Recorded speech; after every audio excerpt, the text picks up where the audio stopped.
Hey everyone, my name is Drew and welcome to Novelytic.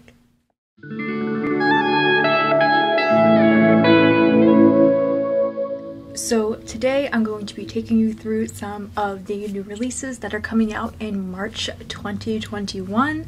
I have quite a few to go through, so bear with me, but many of these I'm so excited for.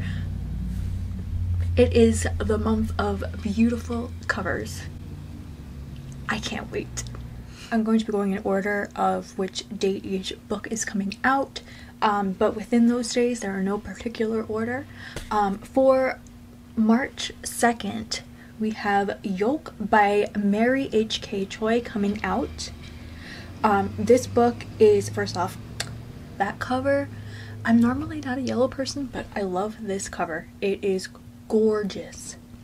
Probably gonna say that about a lot of these, but bear with me.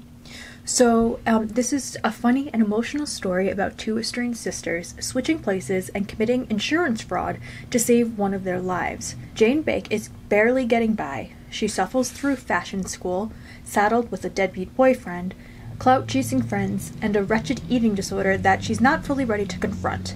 But that's New York City, right? At least she isn't in Texas anymore, and is finally living in a city that feels right for her. On the other hand, her sister June is dazzlingly rich, with a high-flying finance job and a massive apartment. Unlike Jane, June has never struggled a day in her life until she is diagnosed with uterine cancer. Suddenly, these estranged sisters who have nothing in common are living together, because sisterly obligations are kind of important when one of you is dying. Super intriguing. I don't think I've ever read a book like this, but yeah, cannot wait. Once again, this comes out on March 2nd. The next book comes out on March 9th, and that is Sweet and Bitter Magic by Adrienne Tooley. In this charming debut fantasy perfect for fans of Sorcery of Thorns and Girls of Paper and Fire, a witch cursed to never love meets a girl hiding her own dangerous magic, and the two strike a dangerous bargain to save their queendom. Tamsin is the most powerful witch of her generation, but after committing the worst magical sin, she's exiled by the ruling coven and cursed with the inability to love. The only way she can get those feelings back, even for just a little while, is to steal love from others. Ren is a source, a rare kind of person who is made of magic despite being unable to use it herself. Sources are required to train with the coven as soon as they discover their abilities, but Ren, the only caretaker to her ailing father, has spent her life hiding her secret.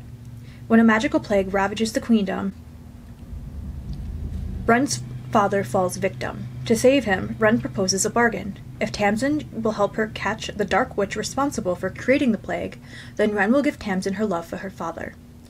Of course, love bargains are a tricky thing, and these two have a long, perilous journey ahead. That is, if they don't kill each other first. Of course, there's a plague. But regardless, it sounds awesome. I'm actually fine with reading books that have plagues in them, especially currently, but yeah, I am super excited. Once again, pretty cover, and I heard that it is queer fantasy. I'm here. Next, on March 16th, we have a couple of books coming out, the first being The Mirror Season by Anna Marie McLemore. So queer YA magical realism, a pretty cover, an awesome premise. Let's go. When two teens discover that they were both sexually assaulted at the same party, they develop a cautious friendship through her family's possibly magical pasteria, his secret forest of otherworldly trees, and the swallows returning to their hometown. In Anna Marie McLemore's The Mirror Season, Graciela Cristales, whose whole world changes after she and a boy she barely knows are assaulted at the same party. She loses her gift for making enchanted pan dolce. Neighborhood trees vanish overnight, while mirrored glass appears, bringing reckless magic with it. And Sela is haunted by what happened to her, and what happened to the boy whose name she never learned.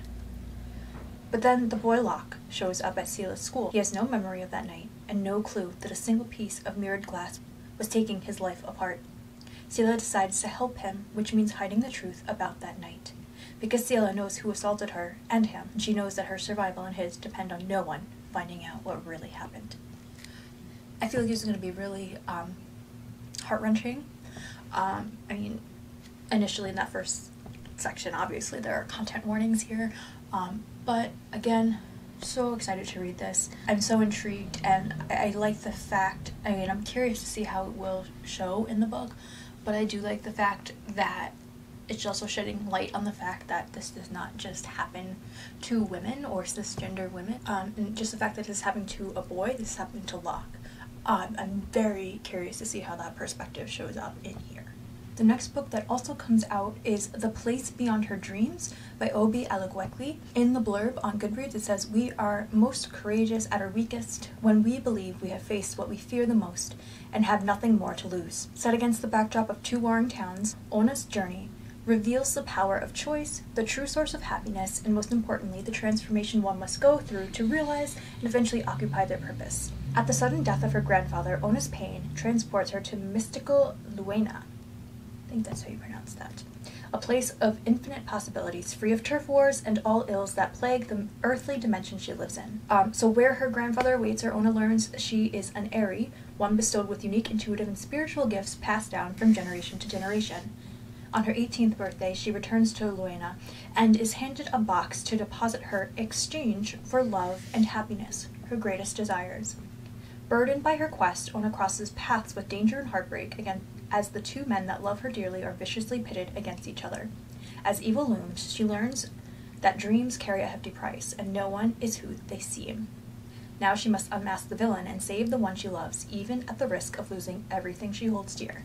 So there's a love triangle. Normally I don't care for love triangles, but I'm willing to give it a go with this one. It sounds intriguing, the cover's nice. It's a debut novel, so I cannot wait for the freshness of this book. Next on this day is Firekeepers Daughter by Angeline Bowley. Once again, super cool and intricate cover. I wonder how that's going to play in with all of the symbolism, or if it even has anything to do with it. I'm sure it does. This is also another debut author. So this is a YA thriller about a native team who must root out the corruption of a community. As a biracial, unenrolled tribal member and the product of a scandal, 18-year-old Donis Fontaine has never quite fit in, both in her hometown and the nearby Ojibwe reservation. Donis dreams of studying medicine, but when her family is struck by tragedy, she puts her future on hold to care for her fragile mother. The only bright spot is meeting Jamie, the charming new recruit on her brother Levi's hockey team. Yet as Donis falls for Jamie, certain details don't add up, and she senses a dashing hockey star is hiding something. Everything comes to light when Donis witnesses a shocking murder, thrusting her into the heart of a criminal investigation. Reluctantly, Donis agrees to go undercover, but secretly pursues her own investigation, tracking down the criminals with her knowledge of chemistry and traditional medicine. I think that sounds super cool. One of my goals for this year is to read more Indigenous literature, and so far I'm doing pretty well on my goal, but this book just, I don't know, I love seeing more YA. I feel like a lot of the YA that I have read, in terms of Indigenous main characters or Indigenous authors, have all been male, so I cannot wait to read from this perspective. Another book coming out on March 16th, this seems to be a very popular book birthday day, is Soul Lanterns by Shah Kuzgi, which is a translated middle grade historical fiction. So in this, the haunting and poignant story of how a young Japanese girl's understanding of the historic and tragic bombing of Hiroshima was transformed by a memorial lantern floating ceremony. 12-year-old Nozomi lives in the Japanese city of Hiroshima. She wasn't even born when the bombing of Hiroshima took place. Every year, Nozomi joins her family at the lantern floating ceremony to honor those lost in the bombing. People write their names of their deceased loved ones, along with messages of peace, on paper lanterns and set them afloat on the river. This year, Nozomi realizes that her mother always releases one lantern with no name. She begins to ask questions, and when complicated stories of loss and loneliness unfold, Nozomi and her friends come up with a creative way to share their loved ones' experiences. I think this is super cool. I think this is a glimpse of history that we don't normally get, and I like the fact that it's in the middle grade. So yeah, I'm so excited to read that. And again, I love that it's another translated work that I can add to my arsenal. So The Secrets of Camp Whatever, Volume 1 is also being published on this day, and this is by Chris Grine. I actually was fortunate enough to receive an e-arc of this through NetGalley, so thank you, Oni Press. It was super cute, which I can get my reviews on Goodreads, I'll link it down below. But this one, oh, So cute. It's perfect for fans of Lumberjanes and Brain Camp. There are more than mosquitoes at Camp Whatever, and Willow will need to face the truths about herself and her family as summer camp dread goes head-to-head with the supernatural. 11-year-old Willow doesn't want to go to her dad's weird old summer camp any more than she wants her family to move to the weird old town where the camp is located. But her family, and fate itself, seems to have plans of their own. Soon, Willow finds herself neck-deep in a confounding mystery involving stolen snacks, suspected vampires, and missing campers, all shrouded in the sinister fog that hides a generation of secrets at Camp Whatever it's called. It was so cute. So those of you who know me know that I really like Shakespeare. I collect Shakespeare. I have a lot of thoughts about Shakespeare, but I really love reimaginings of Shakespeare. I think those are so creative and I just love it, especially seeing it in a more current context. So on March 16th we have The Way Madness Lies, Shakespeare's most notable works, 15 of Shakespeare's most notable works reimagined, which is edited by Dahlia Adler. There are a bunch of contributors to this, which is so cool. So 15 acclaimed YA writers put their modern spin on William Shakespeare's celebrated classics. Now some of today's best writers for teens take on the bard in these 15 whip-smart and original retellings. So excited for this. I love retellings and the fact that it's anthologized. So on March 23rd, the first book that's coming out is Delegates, which is the sequel to Sheets by Brenna Thumler. I really liked the first one. I received an ARC, so thank you, of Delegates, so I will be reading this soon. I loved the art style, I loved the concept. I actually want to go into it blind, but I love the cover. I love it has the camera, and you can see the little ghost again because we all love we love that ghost. So that's another anticipated release that is a sequel. So again, thank you Oni Press for an e-arc. The following book, actually the following two books, are two of my most anticipated releases of the year. The fact that they're coming out on the same day. My purse is doesn't like me right now. Neither does my credit card. But the first one is Lost in the Neverwoods by Aiden Thomas, which is a reimagining of Peter Pan.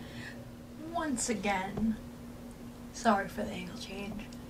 I got so excited that my camera was just like, oh, I'm gonna make sure that I am full now. Whoops. So you can even see my hair. I get so excited my hair's falling down. So the first one is Lost in the Neverwoods by Aiden Thomas, which is a Peter Pan retelling. So when children go missing in the small coastal town of Astoria, people look to Wendy for answers. Who's looking to children? It's been 5 years since Wendy and her two brothers went missing in the woods, but when the town's children start to disappear, the questions surrounding her brother's mysterious circumstances are brought back into light.